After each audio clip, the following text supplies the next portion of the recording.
Le MAG de l'éco locale avec Serre France Maine-et-Loire. Serre France, entreprendre ensemble. Bonjour à toutes et à tous, bienvenue dans le MAG de l'éco locale à retrouver évidemment sur Oxygène Radio, mais désormais sur Angers Télé. Nous sommes en compagnie de Michel Besançon, le directeur général adjoint de Serre France dans le Maine-et-Loire. Bonjour Michel. Bonjour Thierry. Dans cette première rubrique, on va s'intéresser à la location meublée. Pourquoi on distingue particulièrement cette catégorie de location ? Alors on s'y intéresse parce qu'on est souvent guidé par la fiscalité et beaucoup de contribuables s'intéressent à la location meublée parce qu'elle permet de différencier les choses. On va le voir un petit peu plus loin, mais on différencie donc la location nue qui est un revenu foncier et la location meublée qui est un revenu en bénéfice industriel et commercial non professionnel avec quelques spécificités. Alors Michel, quand on loue un meublé, il y a des obligations, il n'y a pas uniquement pas un avantage, puis il n'y a pas uniquement un sofa et un lit dans le meublé. Non, le meublé, c'est-à-dire qu'on propose une prestation de service dans son entier.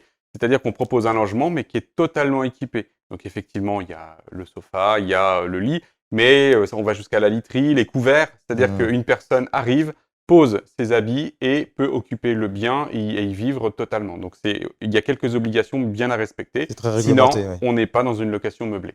Quelles sont les formalités ? Alors les formalités, c'est qu'il faut s'inscrire au centre des formalités des entreprises, notamment du tribunal de commerce dont on dépend.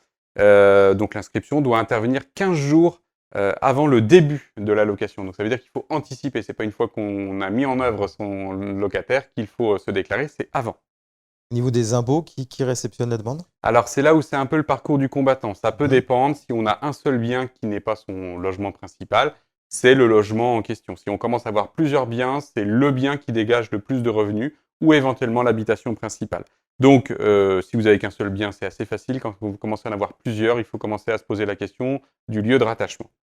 On peut choisir malgré tout son organisation fiscale ou pas ? Oui, parce que même en location meublée non professionnelle, vous pouvez choisir soit un système hyper simple qui consiste à être à la micro-entreprise, en fait, tout simplement. Dans ce cadre-là, vous avez un abattement de 50%. Il peut même monter jusqu'à 71% sur la partie gîte, mais on va dire 50%. C'est très simple, vous mettez les recettes, moins 50%, ça fera votre revenu. Ou alors, vous pouvez décider de faire une location dite en meublé non professionnelle au réel. Et là, vous faites une petite comptabilité et le gros intérêt, c'est que vous allez pouvoir amortir votre bien. Et c'est là où on trouve l'intérêt. C'est-à-dire que vous avez un bien qui vaut 100, vous allez l'amortir sur 25 ans et vous allez mettre tous les ans une charge d'amortissement, ce qui va vous permettre tout simplement de déduire cet amortissement de votre revenu et donc de votre impôt. Merci Michel Besançon, c'est à peu près tout désormais sur la location d'un meublé. À très vite. Merci Thierry. Le MAG de l'éco locale avec Serre France Maine-et-Loire.